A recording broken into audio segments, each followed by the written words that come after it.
Hello friends, welcome in target nursing academy Jaipur. नए batch और नए सत्र में आप सभी का हार्दिक स्वागत है। आज नए बैच के साथ हम स्टार्ट करेंगे एक नया चैप्टर रिप्रोडक्टिव सिस्टम।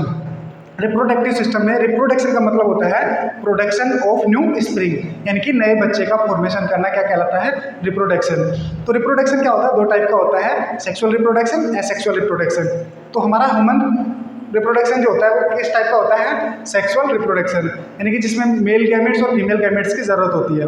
तो आज का टॉपिक हमारा है मेल रिप्रोडक्टिव सिस्टम, यानी कि इसमें हम बात करेंगे मेल गैमेट्स की। और मेल गैमेट्स का फॉर्मेशन होता है हमारा टेस्टिस के अंदर। टेस्टिस क्या होते हैं, प्राइमरी गोनेड्स ऑफ मेल, यानी कि मेल के अंदर प्राइमरी गोनेड्स होता है हमारा टेस्टिस, जबकि फीमेल के अंदर हमारी होती है ओवरी। ओवरी के अंदर ओवम का फॉर्मेशन होता है, टेस्टिस के अंदर हमारा स्पर्म का प्रोडक्शन होता है। यानी कि हम बात करते हैं मेल रिप्रोडक्टिव सिस्टम में इंपॉर्टेंट ऑर्गन हमारा टेस्टिस, जिसके अंदर स्पर्म का प्रोडक्शन होता है।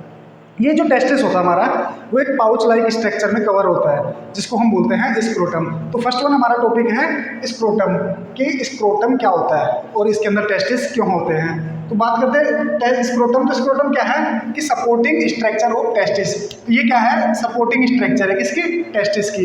यानी कि जिस तरीके से हमें मार्केट से सामान लाना हो और सामान इंपॉर्टेंट होता है, तो उसको रखने के लिए हमारे पास जो पॉलीथीन होती है, जो कवर होता है, वो क्या होता है, उसका सपोर्टिंग स्ट्रक्चर होता है। उसी तरीके से हमारे टेस्टिस को कवर करने के लिए हमारी स्ट्रक्चर होती है, जिसको हम बोलते हैं स्क्रोटम। यानी कि टेस्टिस को कवर करने के लिए जो हमारा कवर है, ये है स्क्रोटम।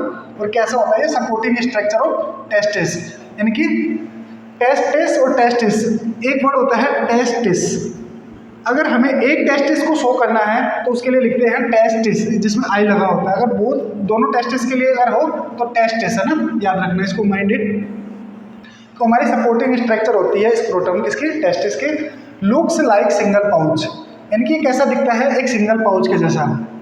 यानी कि जिस तरीके से हमारी पॉलीथीन होती है, पॉलीथीन के अंदर बहुत सारे सामान हम रख के लाते हैं, उसी तरीके से क्या होता है, हमारे स्क्रोटम एक सिंगल होता है, लेकिन इसको सेपरेट करता है कौन, सेपरेटेड बाय मीडियम रिज। यानी कि इसके अंदर क्या होता है, मीडियम ग्रूव होती है, खांच होती है, जो कि इस तरीके से इसको क्या करके रखती है, डिवाइड करके रखती है। एक खांच होती है इस तरीके से, जो इसको दो भागों में डिवाइड करके रखती है, जिसको हम बोलते हैं राफे। यानी कि एक मीडियम रिज होती है जो इसको सेपरेट करके रखती है, दोनों टेस्टिस को अलग अलग करके रखती है, तो उसको हम बोलते हैं राफे। उस स्ट्रक्चर को बोलेंगे राफे। सिंगल पाउच है और जिसको दो पार्ट्स के अंदर डिवाइड किया जाता है, और जिसके द्वारा डिवाइड किया जाता है उसको हम बोलते हैं उस स्ट्रक्चर को राफे।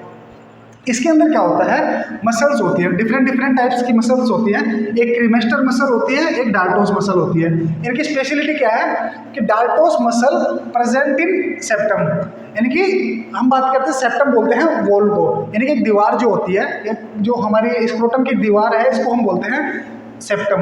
यानी कि हमारे जो स्क्रोटल सेप्टम है, ये सेप्टम है, इसके अंदर एक मसल्स प्रेजेंट होती है। ये जो मसल्स है इसको हम बोलते हैं डाल्टोस मसल। इस मसल की स्पेशलिटी क्या है कि ये एक सबक्यूटेनियस मसल्स है। सारी मसल्स क्या होती है हमारी स्किन के नीचे होती है, लेकिन ये क्या होता है, स्किन की लेयर के बीच में होती है, इसलिए हम इसको बोलते हैं क्यूटेनियस मसल्स। और ये किसका फॉर्मेशन करती है, मसल्स का फॉर्मेशन और क्यूटेनियस लेयर का फॉर्मेशन करती है। तो डाल्टोस मसल प्रेजेंट इन सेप्टम, ये क्या हो गया, एक तो इसकी वॉल के अंदर प्रेजेंट है, मेड अप किसकी बनी होती है, सबक्यूटेनियस मसल्स की। एक ये यानी कि ये किसकी बनी होती है, सबक्यूटेनियस मसल्स की, और किसका फॉर्मेशन करती है, सबक्यूटेनियस लेयर का। कोई पूछे आपसे कि बॉडी के अंदर सबक्यूटेनियस लेयर कहाँ पाई जाती है या सबक्यूटेनियस मसल्स कहाँ पाई जाती है, तो वो होती है हमारी डाल्टोस मसल्स। और किसके अंदर होती है, हमारी स्क्रोटम के अंदर। ये कहीं भी किसी भी एग्जाम, कॉम्पिटिटिव एग्जाम में पूछा जा सकता है कि डाल्टोस मसल किस टाइप की मसल है, which type of muscle this is. तो ये है हमारी सबक्यूटेनियस मसल। सेकंड वन हमारी है cremaster muscle associated with each testis, यानी कि हमारी जो ये रेड कलर से जो शो की है हमने, ये वाली मसल हमारी, ये कौन सी हमारी क्रीमेस्टर मसल है। और ये क्रीमेस्टर क्या होती है, दोनों टेस्टिस से अलग अलग जुड़ी होती है। यानी कि ये दोनों क्या होती है, क्रीमेस्टर, ये क्रीमेस्टर दोनों अलग अलग टेस्टिस से दोनों जुड़ती है। तो ये हमारी है क्रीमेस्टर मसल और ये हमारी है डाल्टोस मसल। ये एक पाउच लाइक स्ट्रक्चर जिसको सेपरेट किया जाता है, मतलब जो इसको डिवाइड किया जाता है राफे के द्वारा।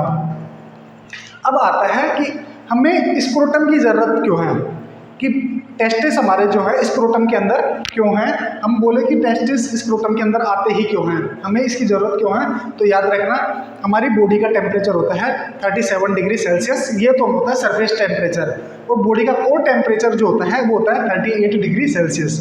यानी कि कोर बॉडी टेम्परेचर तो हमारा होता है 38 डिग्री सेल्सियस और सरफेस टेम्परेचर हमारा होता है 37 डिग्री सेल्सियस। इस टेम्परेचर पे, दोनों टेम्परेचर पे क्या होता है, हमारा स्पर्म का प्रोडक्शन नहीं हो सकता। तो उसके लिए हमें क्या करना पड़ता है, 2 से 3 डिग्री टेम्परेचर को कम करना पड़ता है। और वो कम कहाँ किया जा सकता है, बॉडी के बाहर। और उस टेस्टिस को बॉडी के बाहर रखने के लिए जो स्ट्रक्चर होती है उसकी ज़रूरत पड़ती है हमें स्क्रोटम की। यानी कि स्क्रोटम की ज़रूरत क्यों है कि हमें टेस्टिस स्पर्म के प्रोडक्शन के लिए बॉडी टेम्परेचर से 2 से 3 डिग्री सेल्सियस टेम्परेचर कम चाहिए होता है, जिसके लिए हमें स्क्रोटम की ज़रूरत होती है, जिसके अंदर टेस्टिस आते हैं और ये क्या करते हैं, बाहर से कोल्ड को एब्जॉर्ब करते हैं और उसकी वजह से क्या होता है, इनके अंदर टेम्परेचर कम होता है, तो जिसकी वजह से हमारा स्पर्म का प्रोडक्शन एडिक्वेटली और प्रॉपरली हो पाता है। अब ये आता है कि ठीक है, टेम्परेचर ज़्यादा था तो हमने प्रिवेंट कर लिया स्क्रोटम के थ्रू, कि अगर टेम्परेचर कम हो जाए तो क्या होगा, यानी कि स्क्रोटम के अंदर टेस्टिस हैं और बाहर का टेम्परेचर कम हो गया, जहाँ से ये कोल्ड को एब्जॉर्ब करते हैं वहाँ से ही अगर टेम्परेचर कम है तो उसको बचाएगा कौन। अब टेस्टिस की प्रिवेंशन कौन करेगा, तब जो ये मसल्स होती है हमारी डार्टोस और क्रीमेस्टर मसल्स जो होती हैं वो हेल्प करती है। ये क्या करती हैं, ये मसल्स दोनों मसल्स जो होती है उनके अंदर कॉन्ट्रैक्शन की, यानी कि संकुचन की पावर पाई जाती है, संकुचन की क्षमता होती है कि वो कॉन्ट्रैक्ट कर सकती है। तो क्या होगा, इसके अंदर जब कॉन्ट्रैक्शन होता है, क्रीमेस्टर मसल्स जब कॉन्ट्रैक्ट, को ये मसल्स है, अगर मैं इसको दबाऊं, इस मसल्स को अगर मैं दबाऊं तो ये क्या होगी, इसकी लेंथ छोटी हो जाएगी। और ऐसे डार्टोस मसल्स को अगर मैं प्रेस करूँगा, इसको अगर मैं यूँ इस तरीके से प्रेस करूँगा तो ये भी छोटी हो जाएगी। तो इनके अंदर क्या होगी, कॉन्ट्रैक्शन की वजह से इनकी लेंथ चेंज होती है। तो क्या होगा, इन कोल्ड रेस्पॉन्स, यानी कि जब हमारे को ठंड लगती है या हम बोले कि सर्दी के दिनों में या मॉर्निंग टाइम में जब हमारा टेम्परेचर कम होता है तो उस टाइम क्या होगा, बोथ मसल कॉन्ट्रैक्ट, यानी कि दोनों मसल क्या करेगी, कॉन्ट्रैक्ट करेंगे। तो उससे क्या होगा कि जब क्रीमेस्टर मसल में कॉन्ट्रैक्शन होगा, यानी कि जब इस मसल्स के अंदर कॉन्ट्रैक्शन होगा तो move the testis close the body, तो ये क्या करेगी, इसकी जैसे ही लेंथ छोटी होगी तो ये टेस्टिस को अपवर्ड मूवमेंट करवाएगी, यानी कि इसकी वजह से टेस्टिस क्या होंगे, ऊपर की तरफ मूव करेंगे। जैसे इसकी लेंथ छोटी होगी तो ये इसके नीचे से बंधी हुई चीज़ भी ऊपर चली जाएगी, तो इसकी वजह से टेस्टिस जो है बॉडी के पास चले जाएंगे।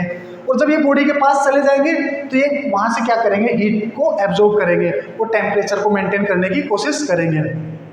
ये तो था हमारा क्रीमेस्टर मसल्स, कि क्रीमेस्टर मसल्स के अंदर कॉन्ट्रैक्शन की वजह से क्या हुआ, टेस्टिस क्या हो गया, हमारी बॉडी के पास चले गए। ठीक है, टू एब्जॉर्ब बॉडी हीट, की बॉडी की हीट को एब्जॉर्ब करने के लिए, क्योंकि बॉडी के अंदर कितनी हीट है, 38 डिग्री सेल्सियस कोल्ड टेम्परेचर, यानी कि हमारे बॉडी के ऑर्गन्स जो है उनका टेम्परेचर होता है 38 डिग्री सेल्सियस। जबकि जो हमारी डार्टोस मसल्स हैं इसके अंदर कॉन्ट्रैक्शन होगा तो क्या होगा, डार्टोस मसल कॉन्ट्रैक्शन, यानी कि इस मसल के अंदर कॉन्ट्रैक्शन की वजह से reduce surface area of scrotum, यानी कि जब कोई पहले किसी चीज़ का सरफेस एरिया इतना बड़ा था तब ये क्या कर रही थी, इतने सरफेस एरिया से हीट को एब्जॉर्ब कर रही थी या जो हीट थी उसको बाहर कर रही थी। अब क्या होगा, इसका सरफेस एरिया कम हो गया तो इसकी वजह से क्या होगा, ये इसका हीट जो है वो कम रिड्यूस होगी। यानी कि हम कहें कि जब बहुत इसका सरफेस एरिया बहुत ज़्यादा हो तो उसकी वजह से हीट लॉस जो है वो ज़्यादा होगा, हीट लॉस ज़्यादा इंक्रीज होगा। सरफेस एरिया बड़ा, हीट लॉस ज़्यादा, और सरफेस एरिया कम तो हीट लॉस भी कम। और जब हीट लॉस कम होगी तो इसके अंदर जो टेस्टिस है वो क्या होंगे, उस कोल्ड की वजह से बचे रह जाएंगे। यानी कि ये क्या करेंगे, एक तो हीट एब्जॉर्ब करेगी बॉडी से, दूसरा ये इसके सरफेस एरिया को कम करके हीट लॉस को कम कर देगी, जिसकी वजह से क्या होगा कि हमारे टेस्टिस जो होते हैं उनके अंदर स्पर्म का प्रोडक्शन कंटिन्यूस चलता रहता है। यानी कि dartos muscle contraction reduce surface area of scrotum that help in prevention of heat loss, जो क्या करता है कि हीट लॉस के अंदर प्रिवेंट करता है। जैसे इसका सरफेस एरिया कम होगा तो इसका हीट लॉस जो भी वो भी कम हो जाएगा। तो ये था हमारा स्क्रोटम। तो स्क्रोटम के अंदर क्या था हमारा, क्रीमेस्टर मसल, डार्टोस मसल, जो क्या करती हैं कि एक नॉर्मल और एडिक्वेट और प्रॉपर चैनल फॉर्मेशन करती है स्पर्म प्रोडक्शन के लिए। जबकि हमारा राफे जो होता है वो क्या करता है, दोनों टेस्टिस के अलग अलग रहने के लिए एक पाउच का फॉर्मेशन करता है, जो एक पाउच को 2 पार्ट्स के अंदर डिवाइड करता है, वो हमारा राफे है। तो ये था हमारा स्क्रोटम। नेक्स्ट वन हम बात करेंगे इसके टेस्टिस के। तो यहाँ तक देखने के लिए थैंक यू सो मच।